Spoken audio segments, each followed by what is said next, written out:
आज हम करेंगे क्लास 8 चैप्टर नंबर 3 जो है आपका साइंस का। इसका नाम है हमारा सिंथेटिक फाइबर्स एंड प्लास्टिक, यानी कि हिंदी में अगर हम बोले इसे तो संश्लेषित रेशे और प्लास्टिक के बारे में हमें इसमें देखना है क्या है। क्लास 8 के अकॉर्डिंग देखेंगे तो सबसे पहले टर्म जो आता है सिंथेटिक फाइबर, ये है क्या?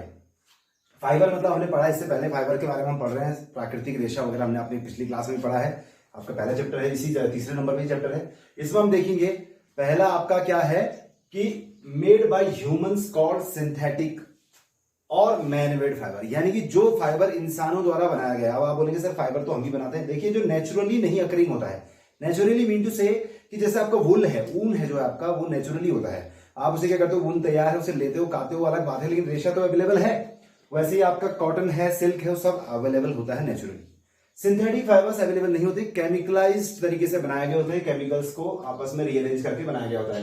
तो सिंथेटिक फाइबर क्या है? Is a chain of small units, each small unit is joint together which is a chemical substance, यानी कि किसी केमिकल, खास तरीके के केमिकल सब्सटेंस होते हैं, उनकी चेन को, छोटे छोटे टुकड़ों को, चेन को आपस में बना करके बिल्ड करके बनाया जाता है। ठीक है, small units are combined to form a large unit called polymer, यानी कि छोटी छोटी यूनिट्स को मिला करके बनाया जाता है। अब इसके नाम में जाएंगे, पॉलीमर जो शब्द है यहाँ पे, पॉलीमर मतलब होता है, पॉली मतलब होता है मैनी, यानी बहुत सारे, मर शब्द जो है उसका मतलब पार्ट एंड यूनिट, यानी कि मैनी पार्ट्स, मैनी यूनिट्स को मिला करके जिसे बनाया था उसे हम कहते हैं पॉलीमर। ठीक है, तो सभी पॉलीमर होते हैं। Polymer is made up of many repeating units, बहुत सारी रिपीटिंग यूनिट्स के जोड़ने से बनाया जाता है। जैसे आपने चेन का एग्जांपल हो, चेन के छोटे छोटे टुकड़े होते हैं, एक से दूसरे को जोड़ा, तीसरे को चौथे को, ऐसे करके जोड़ते हुए एक चेन बनती है। इसी तरीके से आपका पॉलीमर बिल्ड होता है। केमिकल सब्सटेंसेस की चेन को हम क्या कहते हैं? पॉलीमर कहते हैं।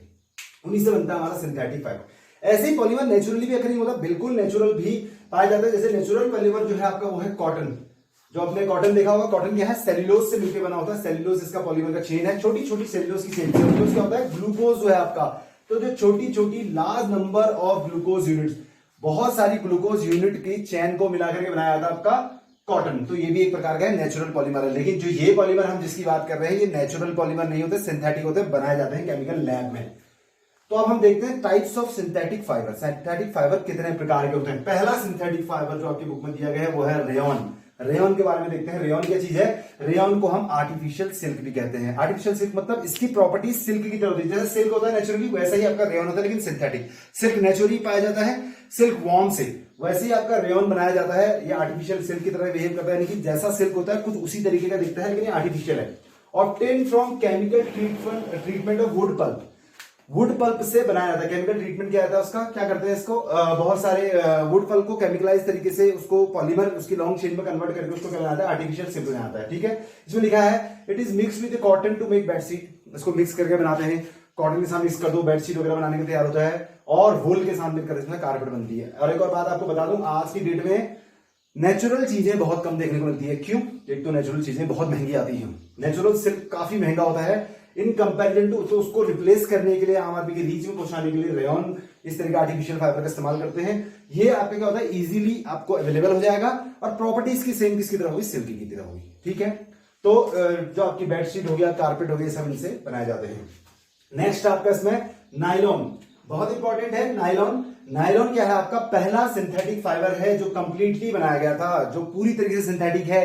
इसमें नेचुरल कुछ भी नहीं होता। जैसे क्योंकि इससे पहले जो रेयन है आपका, उसमें वुड पल्प है, वो प्राकृतिक चीज है, उससे बनाया गया था। लेकिन जो नायलॉन है 1931 में बनाया गया, prepared by coal, water and air. ठीक है, ये पहला फुल सिंथेटिक आपका फाइबर है। जो कोल हो गया आपका, कोयला, वाटर और एयर, इन सबके केमिकलाइज वे को, इनको केमिकल ट्रीटमेंट से इनको बनाया जाता है। ठीक है, इसकी क्या खासियत है? It is strong, elastic, light. क्या होता है? स्ट्रॉन्ग, काफी मजबूत होता है। इलास्टिक मतलब मुड़ने, लचीलापन होता है इसमें काफी ज्यादा। एंड लाइट, लाइट मतलब हल्का, काफी हल्का होता है बाकी कंपनी। तो क्या होता है? It is lustrous in easy to wash, काफी लस्टर होता है, यानी कि चमकदार होता है और धोने में काफी आसान होता है। इसीलिए ये काफी पॉपुलर है बहुत सारे तरीके के कपड़े बनाने के लिए। जैसे आपके सॉक्स जो होते हैं काफी तक हद तक वो नायलॉन से बने होते हैं। रोप्स, जो रस्सियां में आती हैं, काफी मजबूत रस्सियां आती है इसकी, वो भी आपके नायलॉन से बनी होती है। टेंट हो गया, कर्टन्स हो गया, आपके स्लीपिंग बैग हो गया, इस तरीके की चीजें किससे बनी होती है? आपकी नायलॉन से बनी होती है। इसकी खासियत क्या है? काफी मजबूत होता है। आगे बोला it is also use for making parachutes and ropes for rock climbing. जो पैरासूट आपके बनते हैं काफी मजबूत होता है, आपने देखा होगा। पैराट्रोपिंग जो होती है या एयर ग्लाइडिंग जो करते हैं, वो पैरासूट जो बने होते हैं वो भी इसी से बने होते हैं, काफी मजबूत होना जरूरी है उनका। दूसरा रोप्स, जो रॉक क्लाइंबिंग होती है, पर्वतारोहण, उसमें आपने देखे होंगे वो रस्सियां टांग के ऊपर चढ़ते हैं, तो वो रस्सियां किसकी बनी होती है? इन्हीं नायलॉन की बनी होती हैं। अब इसकी खासियत क्या है? इसको नॉर्मल रस्सी क्यों नहीं इस्तेमाल करते? क्यों? क्योंकि बहुत ज्यादा मजबूत होता है, काफी स्ट्रांग होता है और हल्का होता है, लाइट वेट होता है। दूसरी खासियत इसकी है। तीसरा, कहा जाता है कि ये क्या, it is actually stronger than A steel wire, steel की तार से भी मजबूत होता है नायलॉन का तार। तो आप लगा सकते हैं इसमें कितनी पावर होती है। ठीक। अब तीसरे नंबर पे आता है आपके साथ पॉलिस्टर। ठीक है, आपने अक्सर सुना होगा पॉलिस्टर के बने हुए कपड़े। पॉलिस्टर की खासियत क्या है? It is a synthetic fibre, doesn't get wrinkles and it remain crispy and easy to wash. इसमें रिंकल्स नहीं पड़ता। आपने कपड़ा देखा अपना कपड़ा लीजिए, अगर नेचुरल कॉटन वगैरह का, अगर आप मोड़ के रख देंगे तो उसमें आप देख रहे हैं ऐसे क्या हो जाता है, उसमें निशान पड़ जाते हैं। ठीक है, उसको प्रेस करना पड़ता है, वरना देखा हुआ आपने। तो जो आपका पॉलिस्टर है इसमें रिंकल्स नहीं आते आसानी से, बहुत ही मुश्किल होता है चांसेस कि इसमें रिंकल्स आए। ठीक है, क्रिस्प होता है, काफी इजी और धोने में बहुत आसान है। और इसका एक एग्जांपल है, देखो पॉलिस्टर टाइप होता है, पॉलिस्टर के बहुत सारे, जैसे टेरेलिन, इसमें एग्जांपल है टेरेलिन, ये पॉलिस्टर का एक टाइप है। पीईटी जो है आपका, वो भी आपका पॉलिस्टर का टाइप है, पॉलीइथाइलिन टेट्राफैलेट, ये भी आपका क्या है? आपका पॉलिस्टर का टाइप है। It is very familiar form of a polyester. Polyester का काफी फेमिलियर फॉर्म है, आपको जनरली देखने को मिलता है। बोला use for bottles, utensil, wire वगैरह वगैरह बनाने के काम आता है। इससे आप क्या बनाते हैं? बॉटल्स मिल जाएंगे आपको इसके बने हुए, यूटेंसिल बहुत सारे बर्तन मिल जाएंगे, वायर्स वगैरह इसके बने हुए होते हैं। Next one is polyester. हमने बोला पॉलिस्टर में, पॉलिस्टर क्या है? Made up of repeating units of chemical called Easter. अब पॉलिस्टर बोला है बना किससे है? छोटी छोटी यूनिट्स, हमने देखो सभी पॉलीमर है, बहुत छोटी छोटी यूनिट से मिलकर बनी होती है। हर जो पॉलीमर है आपका अलग चीज से बना होता है। जैसे ये वाला repeating units of ester, ester एक केमिकल सब्सटेंस है। आप अगर 11th क्लास में केमिस्ट्री में आप इसे अच्छे से पढ़ेंगे डिटेल में क्या होता है करके। अभी हम जानते हैं खाली एस्टर। तो एस्टर की रिपीटिंग यूनिट से मिलकर के बना होता है आपका polyester. Polyester, poly मतलब मैनी, एस्टर मतलब बहुत सारे एस्टर की यूनिट से। तो एस्टर होता क्या है एक्चुअली में? एस्टर वो केमिकल सब्सटेंस है जो आपके फ्रूट्स को स्मेल देता है, जो आपके फ्रूट में स्मेल आती है एस्टर की वजह से आती है, जो उसमें केमिकल सब्सटेंस है। नेक्स्ट एग्जांपल इसमें पॉलीगॉट है। अब देखो बहुत सारे सब्सटेंस होते हैं जो इनको मिलके भी बनाया जाता है आपस में, बहुत सारे सिंथेटिक फाइबर को आपस में मिला के नया सब्सटेंस बनाया जाता है। जैसे आपने पॉलीगॉट, पॉलीगॉट होता है पॉलिस्टर और कॉटन को मिलाकर बनाया जाता है पॉलीगॉट। पॉलीवुल है आपका पॉलीथीन, पॉलिस्टर और वुल, ऊन को मिलाकर बनाया था आपका पॉलीवुल। थर्ड वाली अगला है आपका टेरिकॉट। टेरिकॉट होता है आपका टेरिलिन और कॉटन को मिलाकर बनाया था। टेरिकॉट के कपड़े आपने नाम सुना होगा।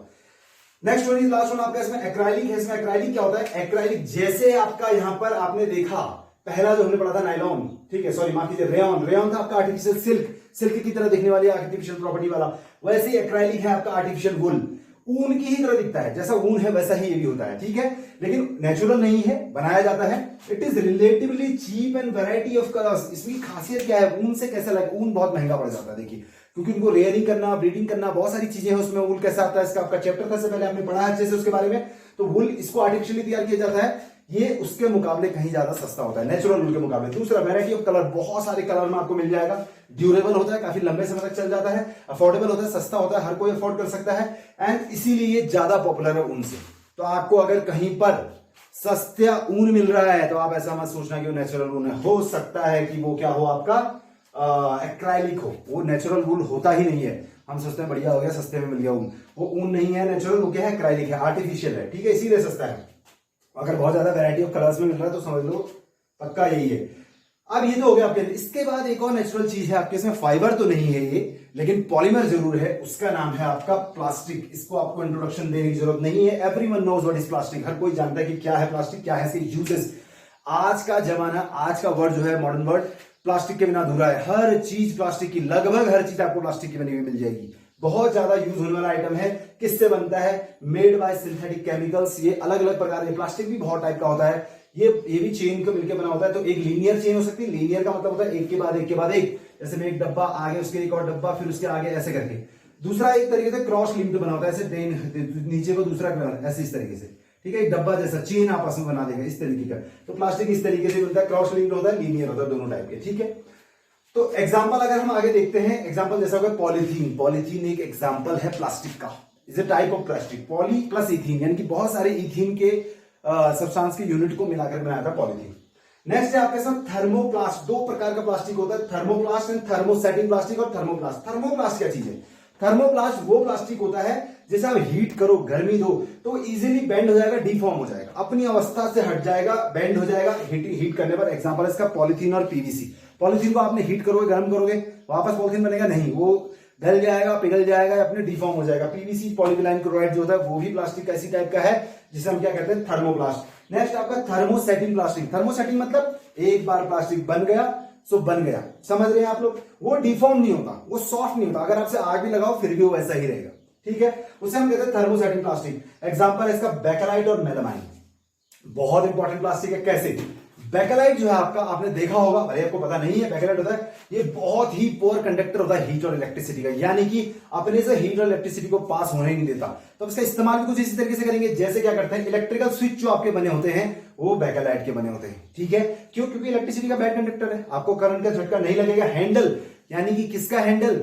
ये होते हैं जो आपके बर्तनों के हैंडल बने होते हैं। प्रेशर कुकर में काला पीछे से देखा है, वो बेकेलाइट है, ठीक है। किससे बना होता है? बेकेलाइट से बना होता है। क्यों? Poor conductor of heat, heat को बहुत ज्यादा पुअर कंडक्टर होता है। अगर हम उसमें थर्मोसेटिक प्लास्टिक की जगह हम थर्मोप्लास्ट लगाएंगे तो गल जाएगा गर्मी से। तो थर्मोसेटिक प्लास्टिक में उसमें किसका इस्तेमाल करते हैं?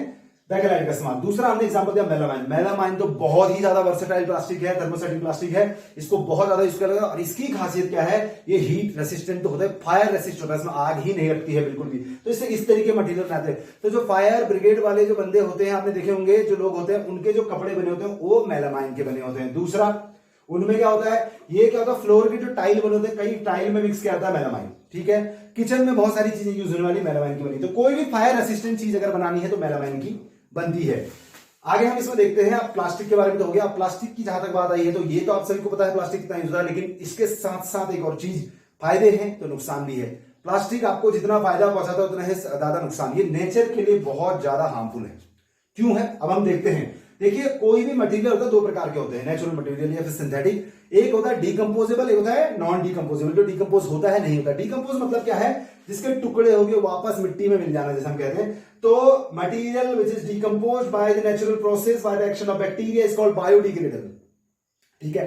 तो बायोडिग्रेडेबल हो जाते हैं बैक्टीरिया के एक्शन से मिट्टी में। जैसे आपने सब्जी वगैरह कोई चीज है, वेस्ट प्रोडक्ट है, आप सब फेंक दो कहीं पे या फिर कोई भी है, वो क्या रह जाएगा, कुछ दिनों में मिट्टी में डिकम्पोज हो जाएगा, मिट्टी में मिल जाएगा। लेकिन आप वहीं उसी जगह कोई प्लास्टिक का टुकड़ा फेंक के देखो, आज से 10 साल 15 साल 100 साल बाद भी वो प्लास्टिक आपको वहीं का वहीं मिलेगा, वैसा का वैसा मिलेगा, ठीक। क्यों? क्योंकि वो क्या है, नॉन बायोडिग्रेडेबल है। इसीलिए ये चीजें खतरनाक साबित होती हैं, नेचर के लिए बिल्कुल भी अच्छी नहीं है। तो इसके लिए हमें करना क्या है, हम क्या कर सकते हैं? क्या कर सकते हैं? एक 5R का फॉर्मूला आपकी बुक में लिखा है, इसे अपने जीवन में जरूर अपनाइए। अगर आपको अपना नेचर बचाना है, हमें अपने नेचर के साथ बने रहना है। और वो 5R है, reduce, reuse, recycle, recover and refuse. इसका मतलब क्या है? रिड्यूस, कम से कम यूज कीजिए प्लास्टिक को। दूसरा, रीयूज, जितना प्लास्टिक दोबारा यूज हो सकता है उसे दोबारा यूज कीजिए। तीसरा, रिसाइकल, जो प्लास्टिक को रिसाइकल किया जा सकता है, दोबारा बनाया जा सकता है, उसे रिसाइकल के लिए दीजिए ताकि उसे दोबारा बनाया जा सके, आपको नया प्लास्टिक न बनाना पड़े। चौथा, रिकवर कीजिए, जितना हो सकता है उसको रिकवर करो। पुरानी चीजें, प्लास्टिक को आप जितना इस्तेमाल कर सकते हैं। ऐसा नहीं कि कोई प्लास्टिक हमने यूज किया इस तरह की प्लास्टिक का कुल मिला के यूज नहीं करना जो वन टाइम यूज होता है, आपने उसे यूज कर दिया फेंक दिया। ऐसा प्लास्टिक यूज कीजिए अगर करना ही है कि जो कि क्या हो आपको, कि आपको मल्टीपल टाइम्स यूज हो सके। लास्ट वन इज रिफ्यूज, हो सके तो प्लास्टिक यूज ही मत कीजिए, ठीक है, ताकि उसको क्या हो, आपको प्लास्टिक तो मिनिमाइज यूज करना है। तो नेचर, हमें डेवलपमेंट के साथ, सुविधाओं के साथ साथ नेचर को भी देखना। अगर नेचर नहीं होगा तो कुछ भी नहीं होगा, ठीक है। तो आई होप आप लोगों को चैप्टर समझ में आया है। नहीं आया तो आप मुझे पूछ सकते हैं किसी भी समय। Okay, thank you.